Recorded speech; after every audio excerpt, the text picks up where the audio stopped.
لنفسي زمان لو كنت قابلتك كنت هقولك فاكره الاحساس الاولاني اللي كنت حاسه بيه ان في حاجه مش مظبوطه بس انت مش عارفه تحددي ايه هي. كنت كل شويه تقولي لنفسك يمكن انا مكبره الموضوع شويه. كنت دايما تقولي يمكن هو يوم وحش، يمكن انا فهمت غلط، يمكن في حاجه غلط، وكنت تفضلي تدي اعذار الناس لغايه ما يكسروكي. كنت دايما بتسالي نفسك ليه كل مره اطلع انا المظلومه واطلع انا المكسوره واطلع انا المأذيه؟ ليه؟ لانه حتى الموضوع كان باين جدا وواضح جدا.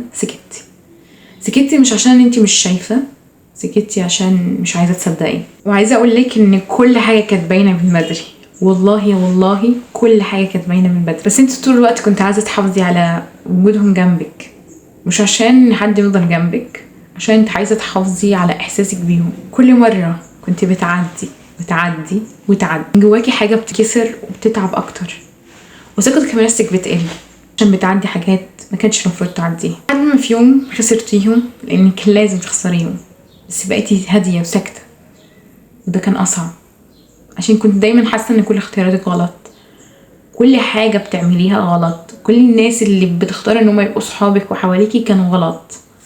كنت دايما حاسه ان في غلط جواكي انتي خليهم هم يأذوكي، او ان انا ضعيفه للدرجه دي عشان يطعنوني كده، او انا لقمه سهله قوي لكل الناس اللي حواليا عشان يؤذوني. لو كنت قابلتك كنت هقولك ساعتها ان احساسك الاولاني كان صح، وان اكتر وجع كنت بتتوجعيه عشان انت كنت حاسه بس ما كنتش مصدقه نفسك، صدقت اللي حواليك وما صدقتيش نفسك.